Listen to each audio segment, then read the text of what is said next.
za majukumu yake kama mkurugenzi wetu wa mawasiliano na uenezi. Na pengine baada ya leo mara nyingi sana mtakuwa mnamuona yeye kama msemaji wetu wa chama. Kwa hiyo pengine nichukue fursa hii kusema vikao vya mbele vingine vitakavyokuwa vinaendelea, kwa sehemu kubwa tutakuwa tukimwona yeye akitoa taarifa za mara kwa mara zile zinazohitajika kupelekwa kwa wananchi.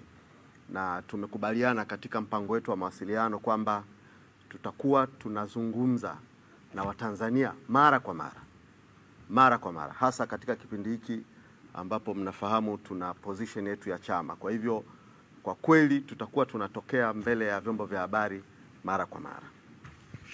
Sasa leo tumewaita ili kuwajulisha Watanzania mambo kadhaa ya muhimu, lakini jambo kubwa sana ni kwamba tarehe 23, kuanzia tarehe 23 mwezi wa 3, siku chache kutoka leo, viongozi wakuu wa chama rasmi sasa tutaanza ziara ya mikutano ya hadhara nchi nzima tarehe 23. Na katika kalenda yetu ya mipango, kwa jinsi tulivyopanga, tutaanzia rasmi kanda ya Nyasa na mkutano wetu wa kwanza ambao utawahusisha viongozi wakuu wote, wenye viti wa mabaraza yetu ya chama, wazee, wanawake na vijana, wajumbe wa kamati kuu, secretariat. Mkutano wetu wa kwanza tutaufanyia katika jiji la Mbeya tarehe 23. Utakuwa ni mkutano wa kwanza toka viongozi wakuu tumechaguliwa na wanachama wa chama hiki nchi nzima. Uchaguzi uliofanyika tarehe 22 Januari. Unaweza ukaona hapa katikati ni takriban siku 60 toka tumechaguliwa mpaka siku ambapo viongozi wakuu wataanza ziara ya mikutano ya hadhara. Sasa hapa katikati tulikuwa na mambo mengi ambayo yalihitaji viongozi wakuu kuketi, kuyatafakari na kuyafanya kimkakati kabisa. Kwa hivyo mara tu baada ya kuchaguliwa tulikuwa na retreat ya viongozi wakuu, wajumbe wa kamati kuu, secretariat. Tulijifungia kwa siku takriban 6 pale Bagamoyo. Na katika kujifungia kule ilitupelekea kutengeneza mpango kazi wa chama baada ya kuwa tumeyapokea maazimio ya mkutano mkuu uliotuchagua pamoja na baraza kuu. Ilibidi kutengenezea mpango kazi, na kikao cha Bagamoyo kilitupa maeneo makuu matatu ya kufanyia kazi. Eneo la kwanza kupigania na kuyatafuta mabadiliko, na hivyo tulitengeneza mpango kazi wa operation vuguvugu letu ambalo tunalita no reforms no election, bila mabadiliko hakuna uchaguzi. Kwa hivyo tulikubaliana kwa pamoja kwamba tutayapigania mabadiliko mpaka tuyapate. Jambo la pili ni stronger together. Viongozi wakuu na kamati kuu tulikubaliana kwamba tunahitajiana wote, tumemaliza uchaguzi, tunahitajiana wote, na hivyo tunahitaji kuponyeshana majeraha. Kwa hivyo tulijifungia na tukatengeneza mpango, na hivi majuzi kwenye kikao cha kamati kuu ya juzi tumeunda caucus ya wazee ambayo itatuongoza sasa kwenye kuratibu swala la kuponyana majeraha. Na jambo la mwisho ambalo katika matatu ambayo ndani ya kipindi hiki tulikuwa tunafanyia kazi ni chama kiendeshwe na wanachama. Chama kiendeshwe na wanachama, kwa maana wanachama wakichangia chama chao, Watanzania wanaopenda mabadiliko wachangie chama chao. Kwa hiyo kupitia eneo hili tukaanzisha program inaitwa Tone Tone, ambayo Watanzania wameitikia na wameipokea kwa nguvu sana. Lakini pia ndani ya hizi siku 60 tumefanikiwa kuunda secretariat ya chama kwa maana ya wakurugenzi. Hivyo tuna wakurugenzi wapya tayari wameshaanza kutimiza wajibu wao. Wataalam ndani ya chama wanatimiza wajibu wao, lakini pia tulifanikiwa kuteua makatibu katika kanda zetu 5. makatibu wa kanda katika kanda zetu 5. Lakini jambo kubwa sana ambalo tumelifanya ndani ya hizi siku 60 mpaka tunapokwenda kufanya mkutano wa hadhara, tumefanya mafunzo ya uongozi. Yalikuwa ni mafunzo ya muhimu sana kwa sababu viongozi wakuu tulihitaji kukutana na viongozi wenzetu kwenye ngazi ya kanda ili kuwapa vision, maono ya uongozi huu mpya, nini tunataka. Kwa hiyo tukakutana na viongozi kamati kuu yote, viongozi wa kwenye kanda, wenye viti wa kanda, makatibu wa kanda kwa siku 3 kupata mafunzo ya uongozi, ABCs of leadership. Kwa hivyo hizi siku 60 zimekuwa zenye heka nyingi. Tumekutana na makundi mbalimbali, wadau kimkakati, kwa lengo la kuimarisha haya maeneo makuu 3 ambayo nimeyataja: no reforms no election, stronger together, pamoja na chama kuendeshwa na wanachama tone tone. Sasa tarehe 23 mkutano wetu wa kwanza ambao mwenyekiti wetu wa chama Mheshimiwa Lissu ndiye atakayetuongoza, viongozi wakuu wote, makamu Zanzibar, makamu bara, naibu Zanzibar, naibu bara, wajumbe wa kamati kuu, tutakutana wote Mbeya, na tutakuwepo kanda ya Nyasa kwa mpaka tarehe 29. Tutakuwepo kanda ya Nyasa mpaka tarehe 29. Kanda ya Nyasa ina mikoa ya Rukwa, Songwe, Mbeya, Njombe na Iringa. Kwa tutakuwepo tarehe 23 mpaka tarehe 29 katika operation ambayo tumeipanga na itafanyika kwenye mikoa yote. Sasa katika mikutano yote hii ambayo pia nitawaeleza baada ya Nyasa tunakwenda wapi. Katika mikutano yote hii lengo letu kwanza ni kuelimisha, na ninawaomba sana ndugu wanahabari ambao tutakuwepo pamoja nanyi katika msafara huu, ninawaomba punchline zenu zilenge kuelimisha.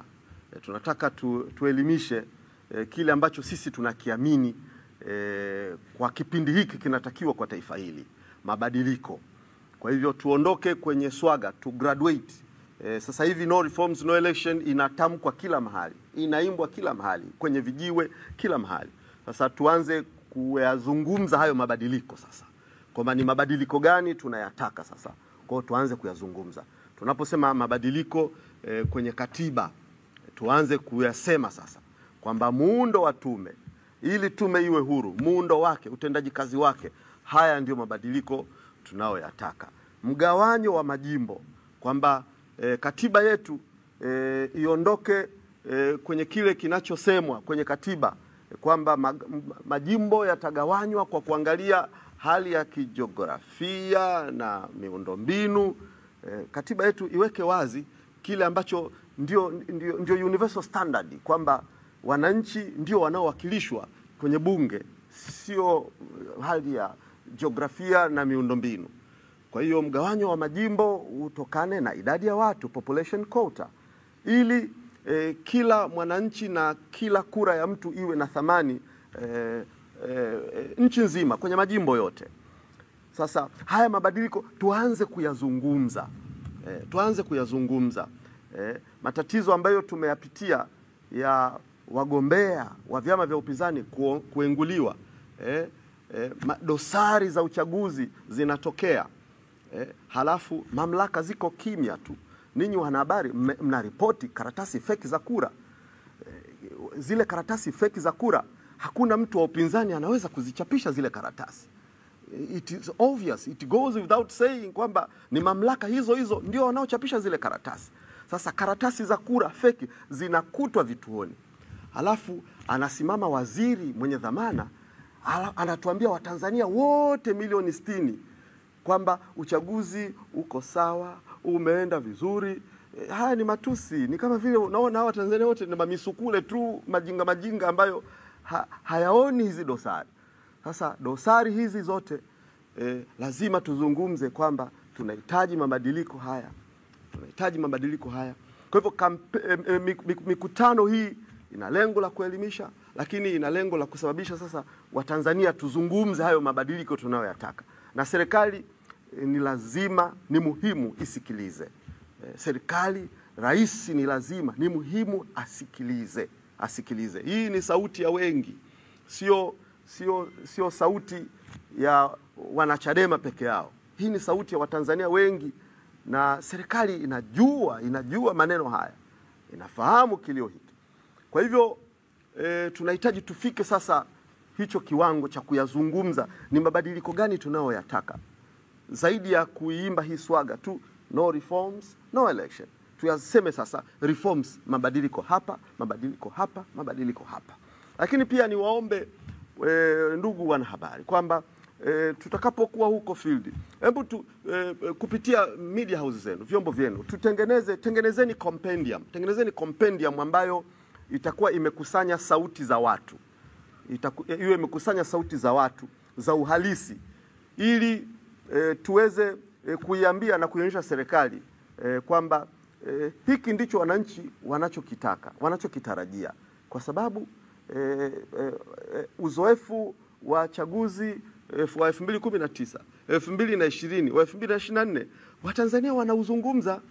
Sasa tunaweza kuwa na serikali ambayo imeweka pamba masikioni, halafu inaamini kabisa kwamba mambo ni sawa tu, wanaimba tu mapambio ya kusifiana na ngonjera na hizo project za kumremba mama na kumsifia mama, lakini kuna sauti ya Watanzania huku iliyopitia uzoefu wa chaguzi za 2019, uchaguzi wa 2020, uchaguzi wa 2024.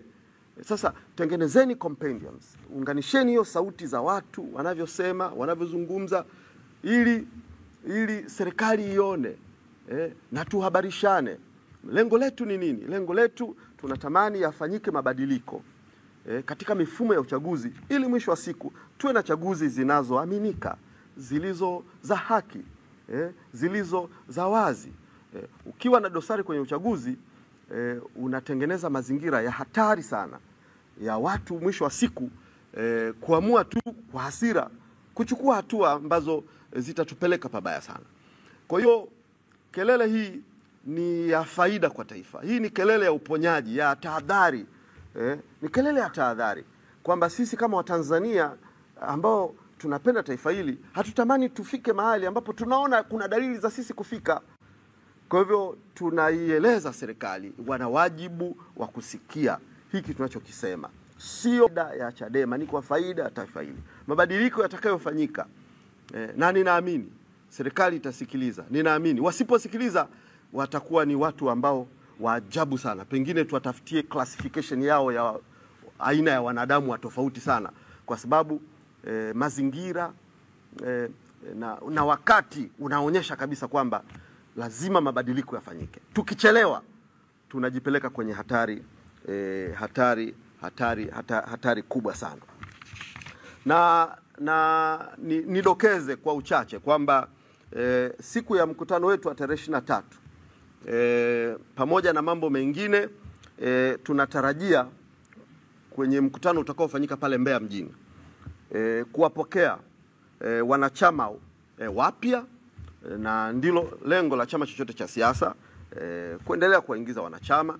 Kwa tunatarajia kuwapokea wanachama wapya, lakini pia tunatarajia kuwapokea waliokuwa wanachama wetu zamani, sasa wanarejea tena. Sasa tutawaona hao waliokuwa wanachama wetu. Wengine walikuwa wanachama waandamizi sana. Kwa hiyo siku ya tarehe 23 pale Mbeya mjini tutakuwa tunawapokea na watakuwa wanarejea rasmi kama wanachama wa Chama cha Demokrasia na Maendeleo, Chadema. Sasa baada ya tarehe 23 kama nilivyosema, tutakuwa na timu mbili. Timu ya kwanza itaongozwa na mwenyekiti wa chama taifa Mheshimiwa Tundu Lissu, na timu nyingine itaongozwa na makamu mwenyekiti wa chama Mheshimiwa John Heche, na tutakuwa na ziara sasa kwenye maeneo mbalimbali ndani ya mikoa ya kanda ya Nyasa, kwa maana ya Rukwa, Songwe, Mbeya, Njombe na Iringa. Na mkutano wa mwisho utawakutanisha tena viongozi wakuu, mkutano wa tarehe 29. Tunaanza tarehe 23, alafu viongozi watagawanyika. Mmoja atakwenda jimbo hili, mwingine atakwenda jimbo hili, atakwenda jimbo hili, alafu wote tutakutana Iringa mjini tarehe 29, kwa maana timu ya mwenyekiti Heche na timu ya mwenyekiti makamu mwenyekiti Heche na timu ya mwenyekiti Mheshimiwa Lissu itakutana Iringa mjini. Hapo ni shughuli nyingine tena ya kuhitimisha ziara ya kanda ya Nyasa. Sasa baada ya tarehe 29 tutakuwa na break kwa ajili ya kupisha sikukuu za Idi ya kwanza na Idi ya pili, na baada ya hapo tarehe 4 mpaka tarehe 10 tutakuwa kanda ya kusini. Kwa kusini mjiandae, kanda ya kusini mjiandae, mikoa ya Mtwara, Ruvuma na Lindi tarehe 4 mpaka tarehe 10. Baada ya hapo tutakwenda kanda ya kati. Kanda ya kati jiandaeni, mikoa ya Dodoma, Singida na Morogoro tarehe 12 mpaka tarehe 13. Baada ya hapo tutakwenda kanda ya magharibi yenye mikoa ya Tabora, Katavi na Kigoma tarehe 14 mpaka tarehe 17 tutakuwa kanda ya magharibi. Baada hapo tutakuwa na mapumziko ya Easter tarehe 18 mpaka tarehe 21. Tarehe 22 tunaingia mzigoni tena. Tunaenda sasa kanda Victoria, ambapo tutakwenda mikoa ya Geita, Mwanza na Kagera tarehe 22 mpaka tarehe 24. Baada ya hapo tutakwenda kanda ya Serengeti tarehe 26 mpaka tarehe 28. Tutakwenda mikoa ya Mara, Shinyanga na Simiyu. Hiyo ndio kanda ya Serengeti tarehe 26 mpaka tarehe 28. Baada ya hapo tutashuka kanda ya kaskazini tarehe 29 Aprili mpaka tarehe 3 Mei, mikoa ya Tanga, Kilimanjaro, Arusha na Manyara. Baada hapo tutakwenda kanda ya Pemba tarehe 4, tutakuwa na mkutano Pemba, uwanja wa Tibirizi pale. Baada hapo tutakwenda Unguja tarehe 5, alafu tarehe 7 mpaka tarehe 10 tutakuwa sasa tunahitimisha mzunguko wetu wa kwanza. Kwenye kanda ya Pwani, kwa maana ya Dar es Salaam pamoja na Pwani. Kwa hivyo hiyo ndio ratiba yetu ya mikutano ya hadhara pamoja na shughuli zingine mbalimbali za kisiasa ambazo viongozi wakuu watazifanya tutakapokuwa katika ziara hii. Ni ziara ambayo itatupeleka nchi nzima, mikoa yote, hakuna mkoa tutaruka, mikoa yote. Hususan kimaalum tutaanzia kwenye makao makuu ya kanda zetu, alafu tunakwenda kwenye mikoa mingine ambayo ipo katika kanda husika. Na nisisitize kwenye awamu hii ya kwanza tunakusudia kuelimisha, na kauli mbiu ya msingi katika ziara hii ni bila ya mabadiliko hakuna uchaguzi. Tukimaanisha hata kama uchaguzi utafanyika Oktoba mwaka huu, basi mabadiliko ya msingi ambayo yatajibu matatizo ya uchaguzi lazima yawe yameshughulikiwa. Na ujumbe wetu huu haumaanishi kwamba sisi tutaukimbia uchaguzi. Naomba nichore mstari kwa herufi kubwa kabisa, kwa bold line, kwamba chama chetu hakitaukimbia uchaguzi, hatutaukacha uchaguzi, hatutasusia uchaguzi. Tutashiriki uchaguzi kwa sharti ambalo tumelirudia na kulisema, lazima mabadiliko ya katika mfumo wetu wa uchaguzi ni lazima yafanyike, ili tusiende tena kwenye mambo tuliyo experience, tuliyopitia 2019, 2020, 2024. Tusiingie tena kwenye uchafuzi ambao safari hii wa Tanzania na sisi wengine wote tuna wasiwasi kwamba yakijirudia itatupeleka pabaya, na hatutamani tufike hapo pabaya. Kwa hivyo hatutasusia uchaguzi. Wanachadema wenzangu, hatutasusia uchaguzi.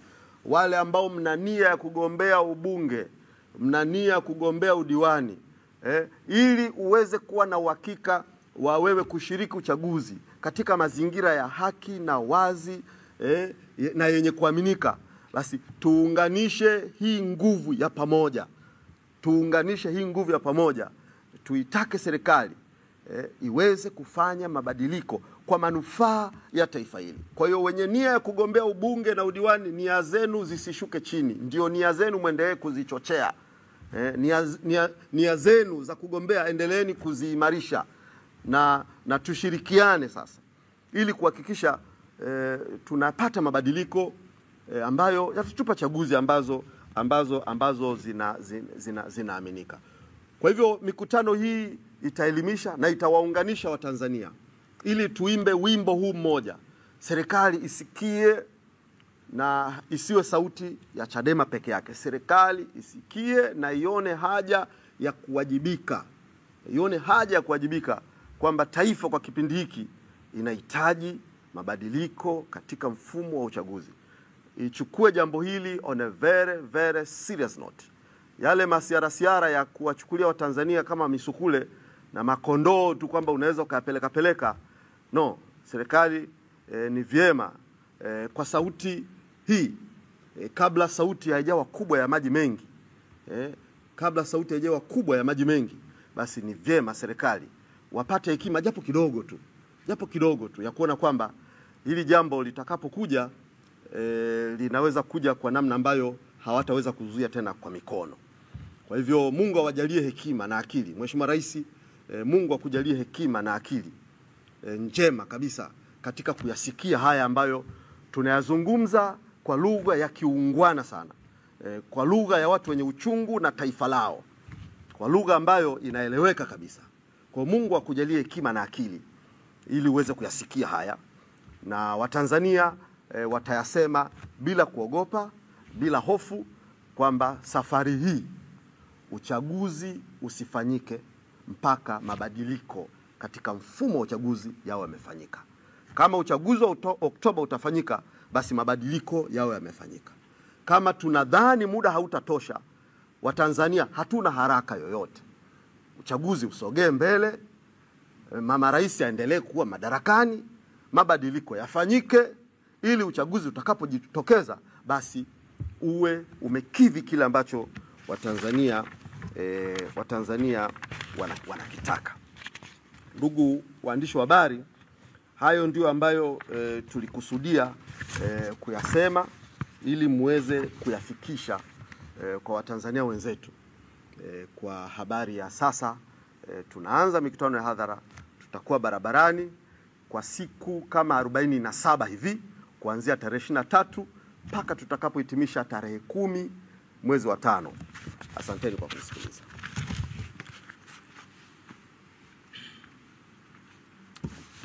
Asante.